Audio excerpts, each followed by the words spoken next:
कुञ्ज विहारी जय गोपीजनवल्लभा गिरिवरधारी जय गोपीजनवल्लभा गिरिवरधारी यशोदानन्दन व्रजचन्द्रनन्दन यशोदानन्दन व्रजचन्द्रनन्दन यमुनातीरा वनचारी यमुनातीरा वनचारी यो राधा माधव कुंज विहारी जय राधा माधव कुंज विहारी जय गोपीजनवल्लभा गिरिवरधारी जय गोपीजनवल्लभा गिरिवरधारी यशोदानन्दन व्रजचन्द्रनन्दन यशोदानन्दन व्रजचन्द्रनन्दन यमुनातीरा वनचारी यमुनातीरा वनचारी जय राधा माधव कुंज विहारी जय राधा माधव कुंज विहारी हरे Krishna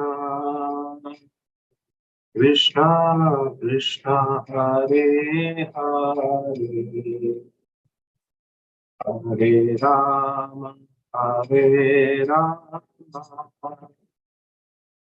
Ram Hare Hare Hare Krishna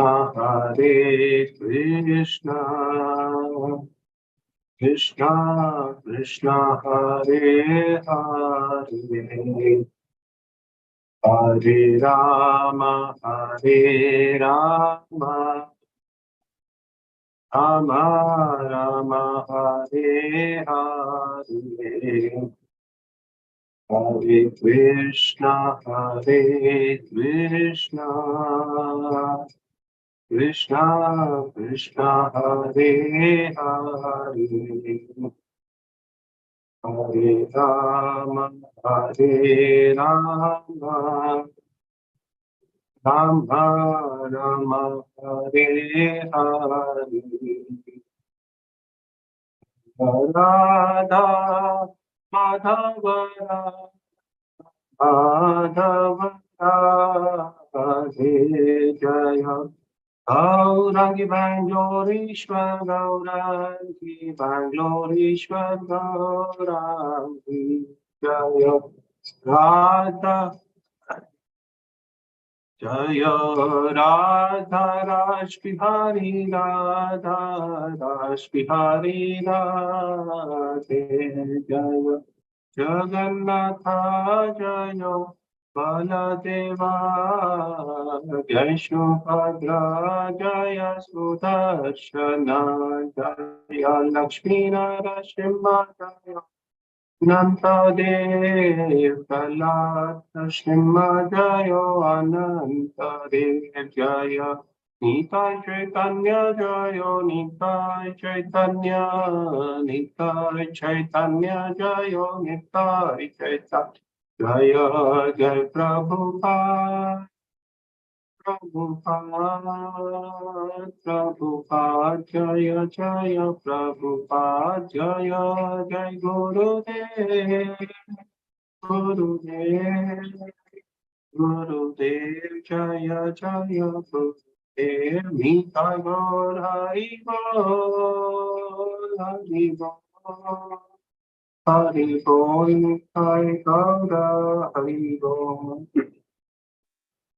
Gaur Premanande Hari Hari Bol Jai O Vishnupad Paramahamsa Privrajacharya Stotra Shatam His Divine Grace Srila Bhaktivedanta Swami Srila Prabhupada ki Jai Jai O Vishnupad Paramahamsa Privrajacharya Stotra Shatam His Divine Grace Srila Bhaktivedanta Saraswati Goswami Maharaj Srila Prabhupada ki Jai and the Gaudiya Vaishnava Vrinda ki Jai Namacharya Srila Haridas Thakur ki Jai Jai Shri Roop Sanatan Bhatta Raghunath Shri Jiva Gopal Bhatta Das Raghunath Shat Goswami Prabhupada ki Jai प्रेम से गौ श्री कृष्ण चैतन्य प्रभु नित्यानंद श्री अद्वैत गदाधर श्रीवासदि गौर भक्त वृंद की जय जय श्री श्री राधा कृष्ण चंद्र गोप गोपीनाथ श्याम कुंड राधा कुंड गिरि गोवर्धन गिरिराज महाराज की जय मथुरा वृंदावन धाम की जय मायापुर नवदीप धाम की जय श्री क्षेत्र श्री जगन्नाथपुरी धाम की जय गंगा माई की जय जमुना माई की जय कावेरी माई की जय भक्ति देवी की जय तुलसी महारानी की जय समवेत भक्त वृंद की जय निताय गौर प्रेमानंदे Shri Hari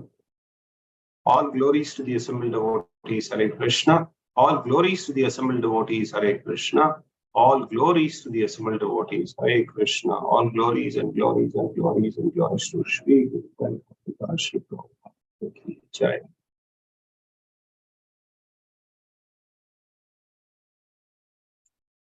Om Namo Bhagavate Vasudevaya. Om Namo Bhagavate Vasudevaya. Om Namo Bhagavate Vasudevaya. Narayanam Namaskrityam Naram Chaiva Narottamam Devim Saraswatim Vyasam Tado Jayamudin Nasta Prayeshu Bhadreshu Nityam Bhagavatam Sevaya Bhagavati Uttama Shloke Bhaktir Bhavati Stuti Mukam Karoti Vachalam Pangulungayatim Grim Yat Kripatamaham Vande Shri Guru Ganatarinam Paramanandam Madhavam Shri Chaitanya Ishwar Om Tat Sat. So we're reading from Srimad Bhagavatam.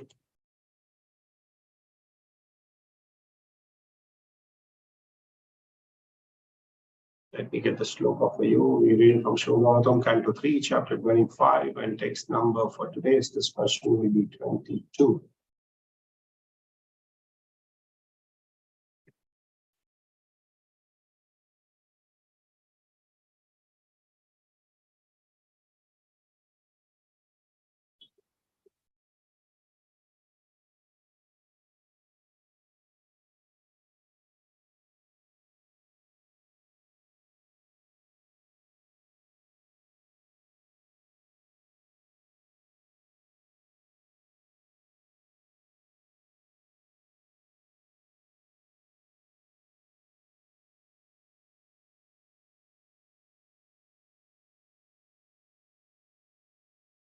Allow me to share my screen with you.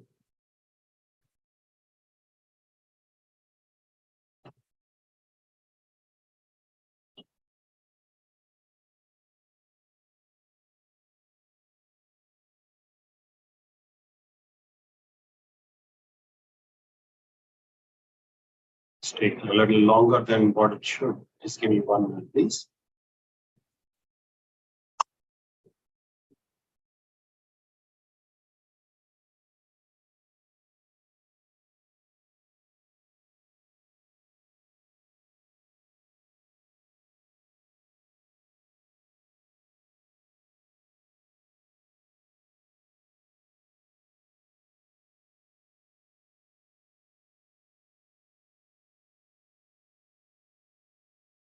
We have the sloka for today.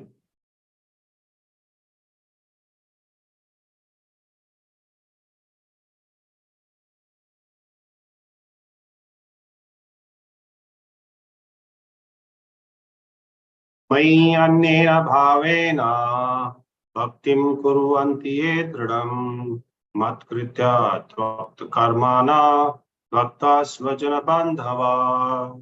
Mai annena bhavena bhaktim kurvanti ye dridam matkritya tvakta karmana त्वक्ता स्वजनबान्धवा मयि अन्येन भावेन भक्तिं कुर्वन्ति ये दृढम् मत्कृते त्वक्ता कर्मणा त्वक्ता स्वजनबान्धवा. What translation?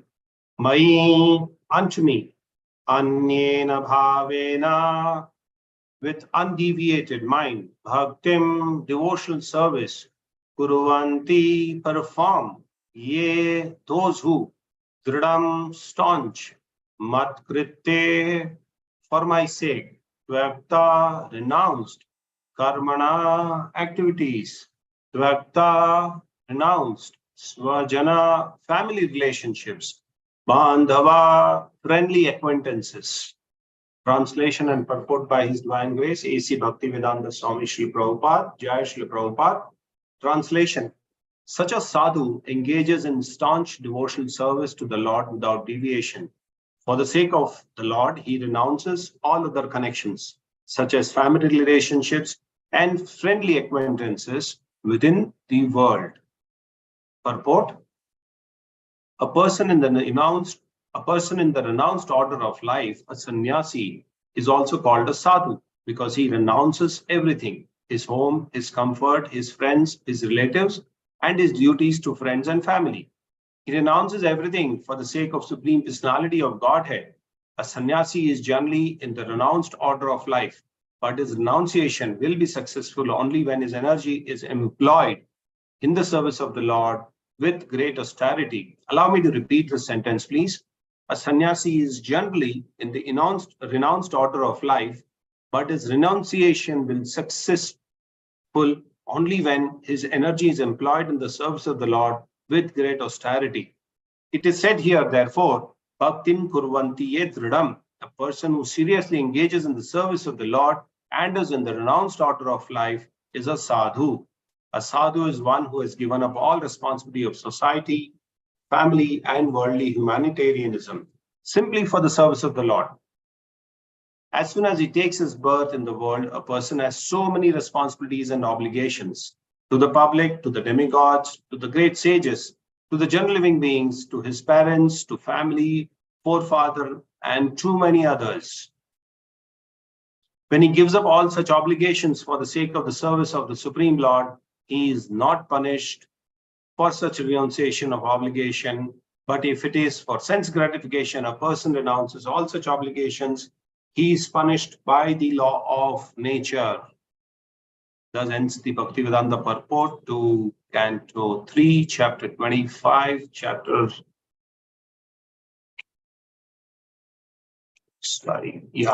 25, and the chapter is titled The Glories of the Devotional Service, and the shloka is shloka number 22.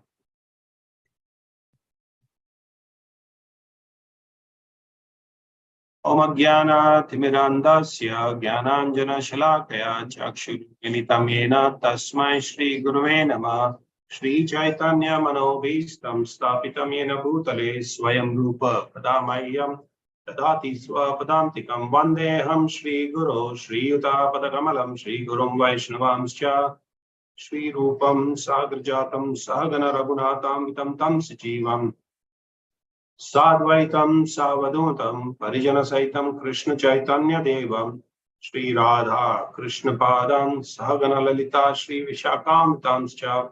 He Krishna Karuna Sindhu Dinabandhu Jagatpate Gopesha Gopika Kanta Radha Kanta Namostute Tapta Kanchana Gaurangi Radhe Vrindavaneshwari Rishabhanu Sute Devi Pranamami Haripriye वाञ्छाकल्पतरुभ्यश्च कृपासिन्धुभ्य एव च पतितानां पावनेभ्यो वैष्णवेभ्यो नमो नमः।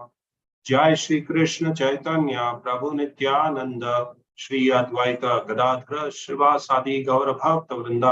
हरे कृष्णा कृष्णा कृष्णा हरे हरे, हरे Ram Ram Ram Hare Hare.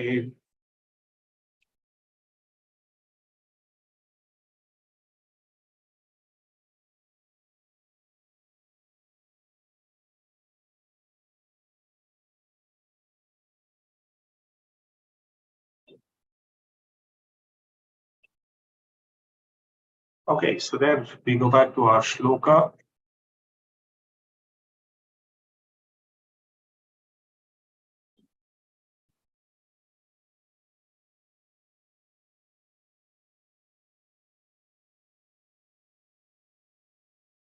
Mayi annena bhavena bhaktim kurvanti ye dridam matkrita tvakta karmanas tvakta swajana bandhava. Such a sadhu engages in staunch devotional service to the Lord without deviation. For the sake of the Lord, he renounces all other connections such as family relationships and friendly acquaintances within the world.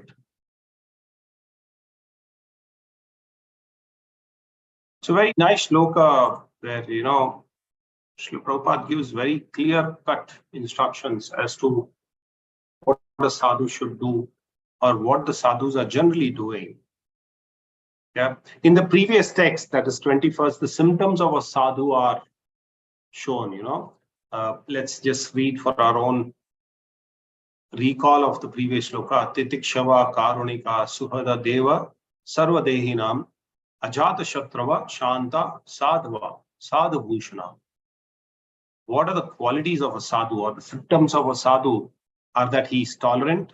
He's very tolerant. Anybody, they go through all such difficult stages, sadhus, in all the seasons that we face, they are very, very tolerant, even if it is hot. Now the weather is becoming a little warmer, so we feel very hot here in this part of the city. But then a sadhu never feels, he doesn't distinguish between hot and cold and, rain and sunshine and all of that. He continues to be tolerant of whatever weather is seen, and he continues to be very, very dedicated. He's also very merciful. He gives us mercy. His mercy is, he doesn't distinguish between a chandala and a devotee. He gives us merciful glance to everybody. He preaches to everybody who's available. And at the same time, he's also very friendly to all living entities.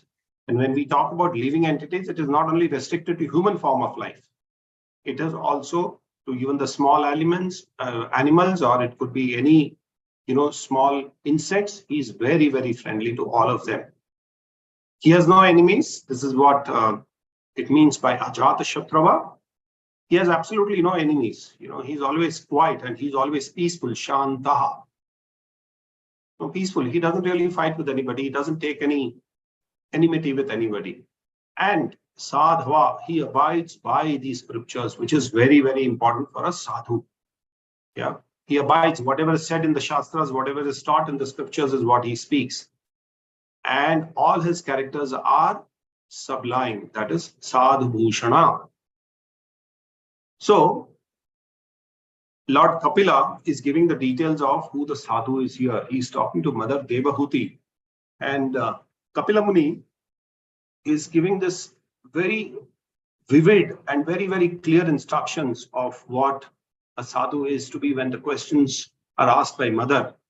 And as we've seen in the past, Mother is asking him questions as to how one can perfect in life and how one can go back.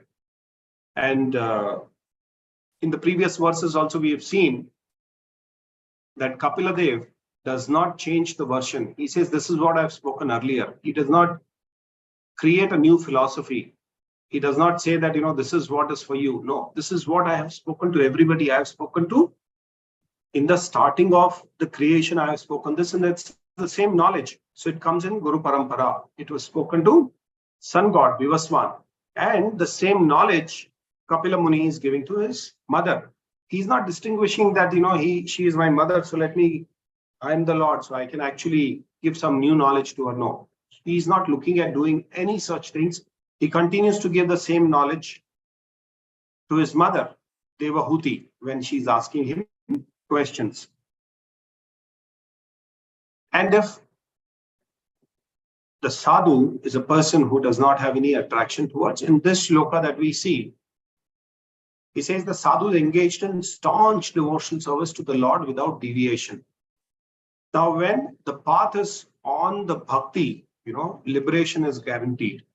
But if someone is otherwise thinking of material glories, then he does not get liberation. He gets into the cycle of Janma, Mrityu, Jara, and Vyadhi. And that is guaranteed.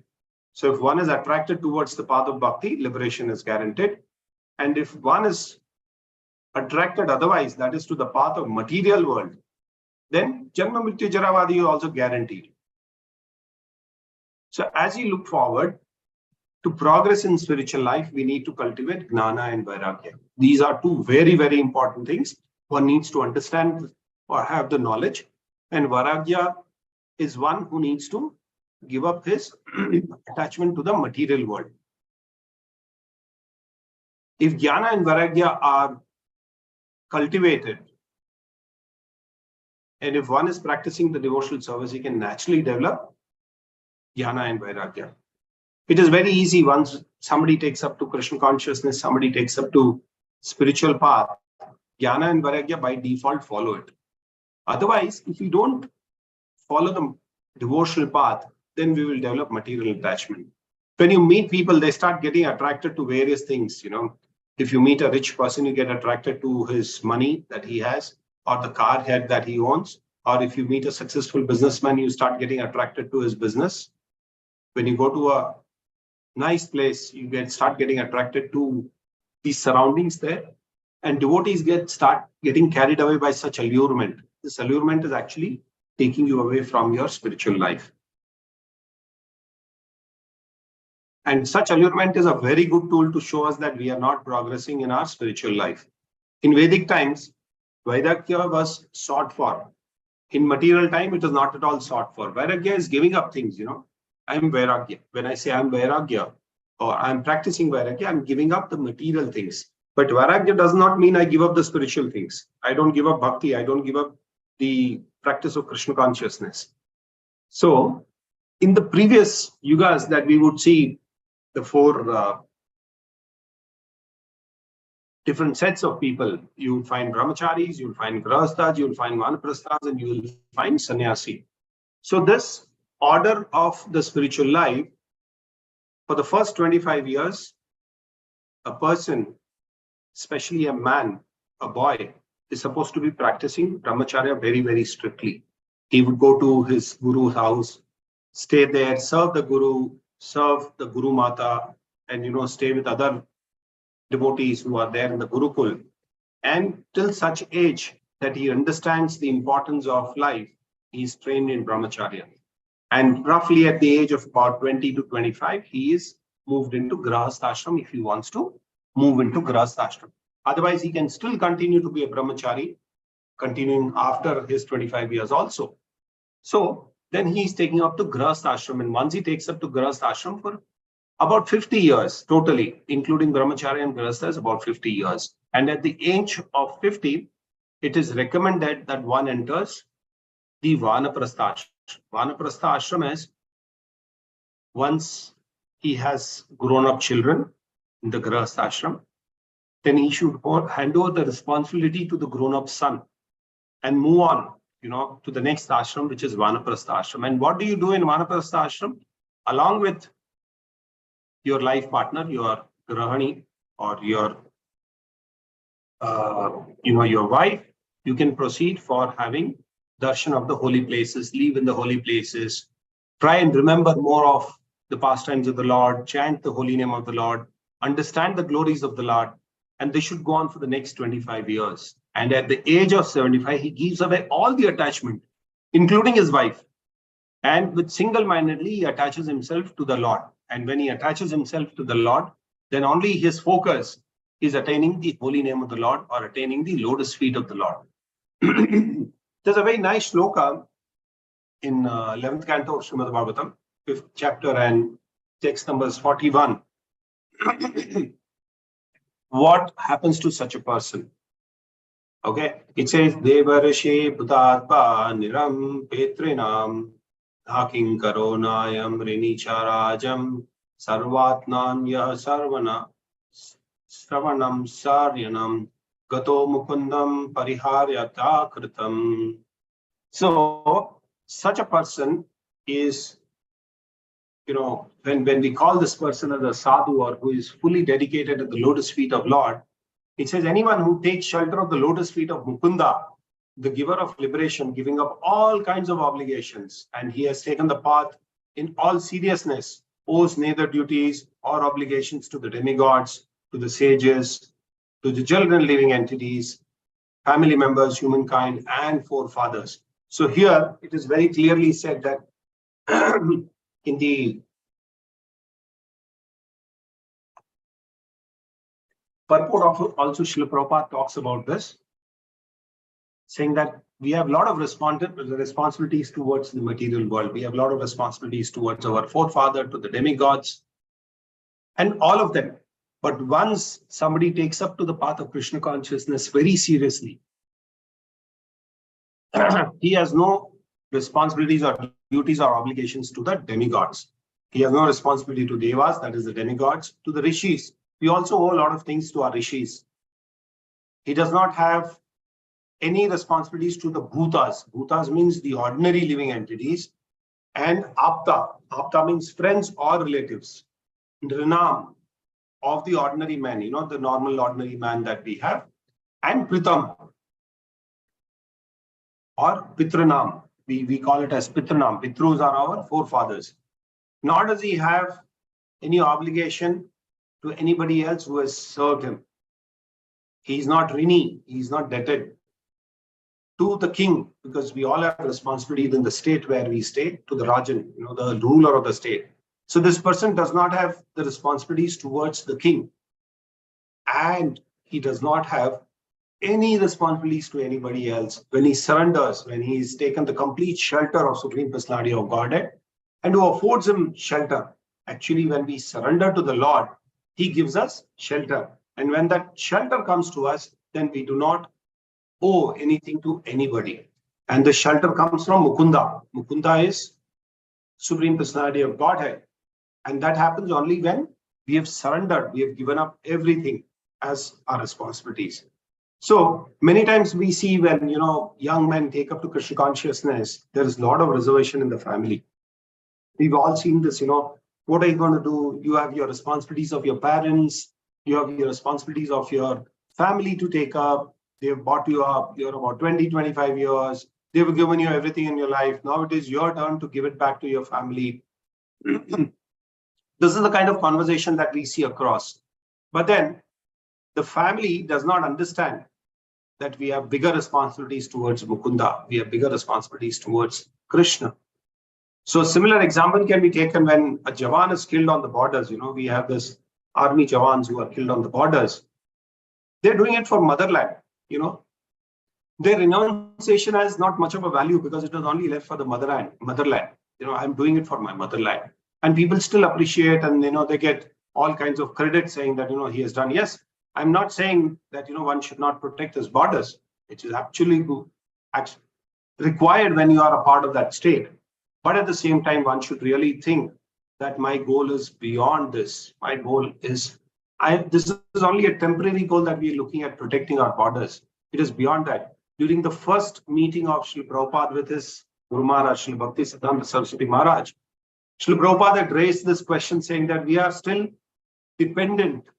We are still under the clutches of the Britishers. They are ruling us. The most important part at this point of time is to get freedom for the country. And then we can think of something else. But Srila Bhaktisiddhanta Saraswati Maharaj very clearly told him, saying that this body is temporary. When you really look at how do we remove this, give the independence to our soul, that is the real independence in our life. And he said, if we focus on Krishna consciousness, if we focus on bhakti, then everything else is taken care. You don't need to really look at anything else beyond. The independence that of the country has no consequence at all when we take Krishna consciousness. So it is very nicely said in the shloka also. It is the 11th canto, 5th chapter, 41st shloka, which says we don't have any responsibilities towards the devas or the rishis or friends or relatives once we surrender unto Mukunda. Yeah.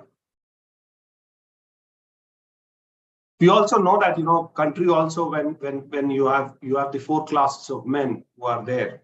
You start from those who are rulers. Yeah. Then you also have Brahmanas who are the head of the society. The rulers are there. You have the Vaishyas and the Shudras. You need all class of people. So at the same time, it is also very important that we also have brahmanas who can actually guide us. We should have sadhus, we should have sannyasis who can actually guide us in the right direction as to what we are doing is in the right path of bhakti or it is not. Are we deviating somewhere? Because many times we see some lights and we get deviated. There's a very nice story that I would like to narrate. There was a very nice, very pious king. And, he would always pray to the Supreme Personality of Godhead. And once Lord appears to him and says, ask me some boon. What do you want? So the king says, I want all my praja to become devotees and go back home, back to Godhead. So he says, yes, on one condition, I can do that for you. Tomorrow morning, ask all your prajas to come. I will give my darshan. And once they have my darshan, they will all get liberated. They will all go back home, back to Godhead.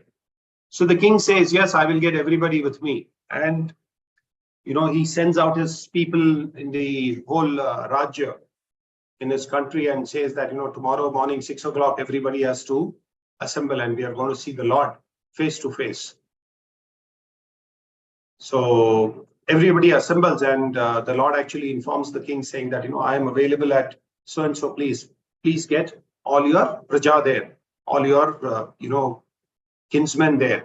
So he takes all the praja there. While on the way, there they find a pile of silver coins. And when they see silver coins, 30% of people just go away to the silver coin and start taking the silver coins and move on. And they don't follow the king, but still the king continues with the 70% of the people who are following him. The next they come across another pile of gold coins. And another 40% of the people just go behind the pile of gold and they take the gold and start running back to their houses. The king says, why are you doing this? I'm showing you much higher. Why are you going only for gold and silver? I'll show you much higher. Why don't you come? But they don't listen to him. As they move forward, they find another pile of diamonds. And the rest 30%, including the wife of the king, that is the queen, also stays back there and collects that and wants to go back. It's only the king who's left, who moves forward to meet the Supreme Personality of Godhead face to face, and then he attains Golok. The understanding in this point is saying that, yes, we all know that there is availability of the Lord. We all know how to go back home, back to Godhead. We all know what we need to do when we have to have this path of bhakti. But somewhere on our way, we get deviated when we see silver, when we see gold, when we see diamonds, when we see, a lot of other things that we feel that we are also temporarily available here. Let me collect, let me take away whatever I can at this point of time and get allured by this shining energy which is there, which is also energy of the Lord, but still we get allured to it and it keeps you away. That's Maya, which keeps you away from the Lord. And many times we have seen that people come with good intentions, but then slowly over a period of time, they become very casual and start getting involved into the material world.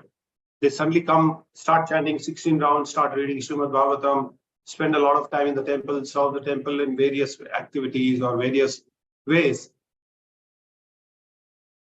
But then slowly, somehow some allurement, some kind of attachment towards it starts taking them away from the spiritual path and they start getting attracted towards the material life once again.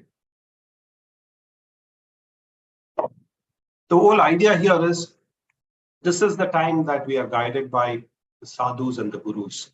The guru actually tells you that you are not going in the right path and you need to take a little detour or you need to really correct your path. It's called the course correction when we are not following things properly.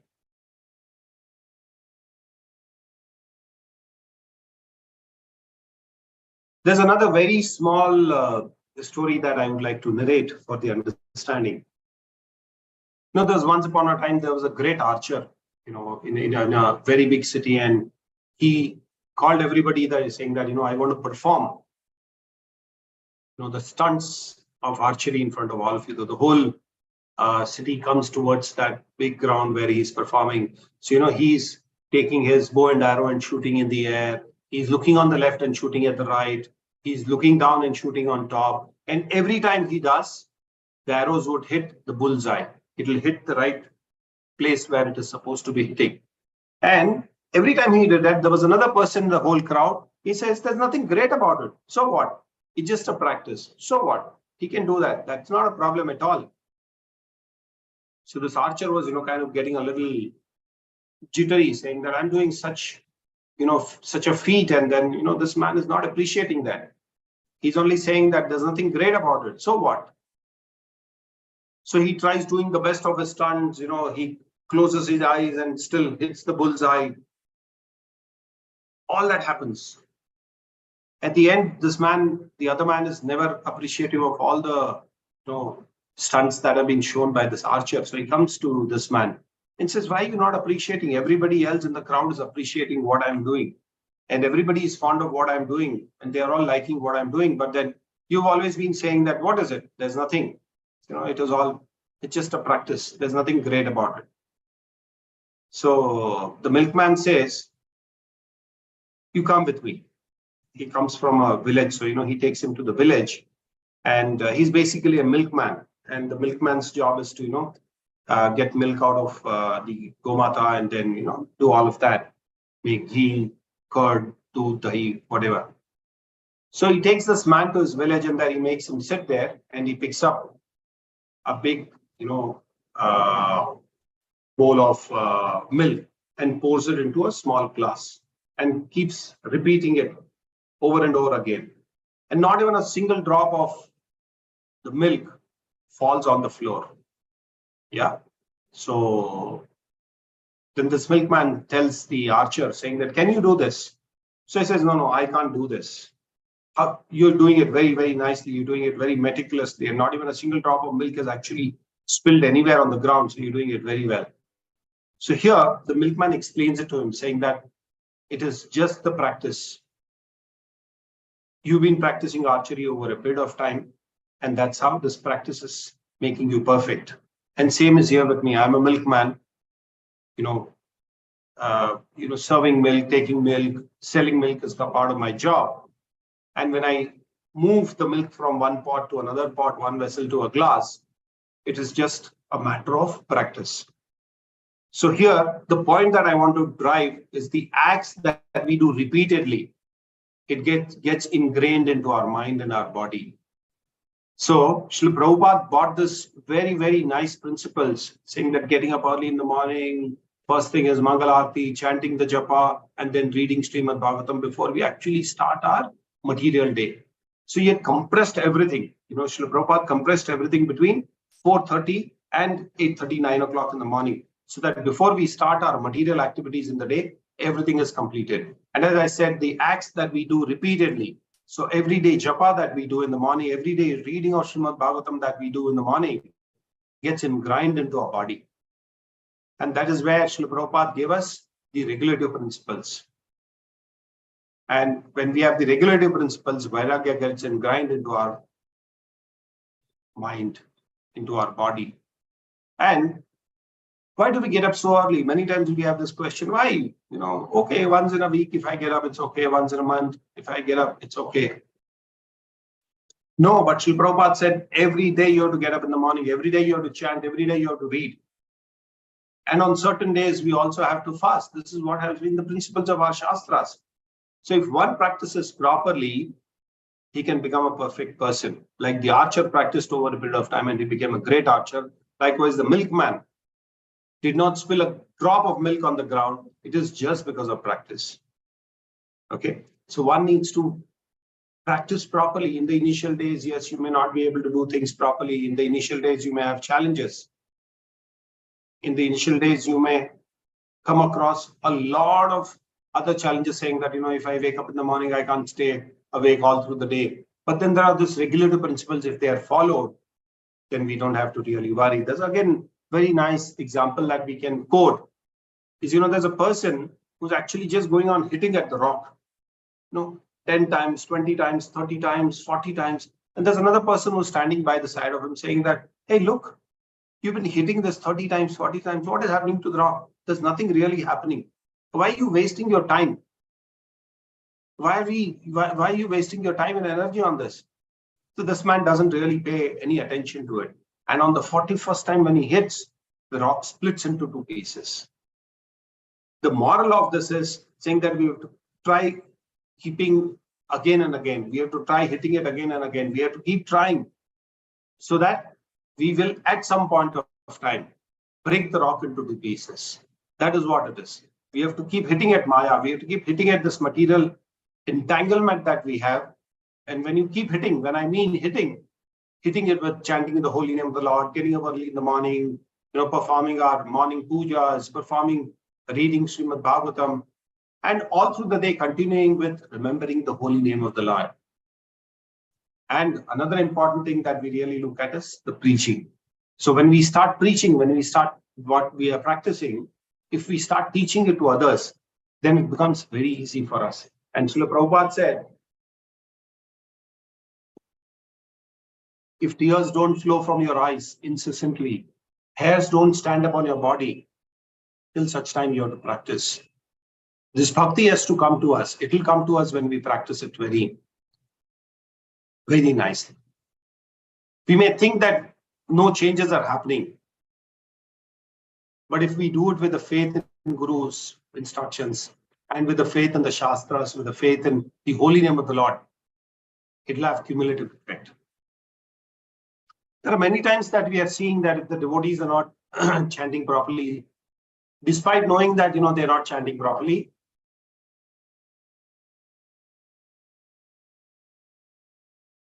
they still don't correct themselves, despite knowing that they are not doing it right. Yeah. And then over a period of them, they start losing interest. They start talking during the chanting. One should understand very clearly that he or she is in a very dangerous condition while we are in the spiritual world. And we need to practice very, very clearly, very, very nicely, and very, very attentively all our activities of Krishna consciousness. Srila Prabhupada gave a very nice quote saying, the worm in the stool. We are like the worm in the stool. We all know how the stool is. I can't describe stool. It's the dirtiest thing that is possible. But still the worm which is there in the stool comes out, sees around and goes back into the stool. So Srila Prabhupada said we are like worms in the stool. We come out, actually know what is Krishna consciousness, but still want to go back into the stool. So this is what we have to avoid with the regular practice of Krishna consciousness. We should avoid going back into the stool that we are already there for such a long time. So here it is in the verse, it says, sadhu, he renounces all the conditions. We have to also renounce all our conditions, all our relationships, family and acquaintances that we have. I'm not saying you should leave them and go anywhere. You should not. I'm not saying you should stop talking to your friends. I'm not saying that you should stop meeting people. No. Our connection with them should be severed or should be maintained only till the time that they are favorable in our life, and should be severed the moment that they become unfavorable to our Krishna consciousness. So this is what we had to discuss today in the shloka. Translation, I'll repeat once again. Such a sadhu engages in staunch devotional service to the Lord without deviation. For the sake of the Lord, he renounces all the other connections, such as family relationships, friendly acquaintances within the world. So I will stop our discussion here. If there are any questions related to the shloka that we discussed today, I'm happy to take them. Or if you have any comments on it, please come forward and make any comments. And please pardon me for all my shortcomings that you would have experienced while speaking on Srimad Bhagavatam. Thank you very much for your patient hearing.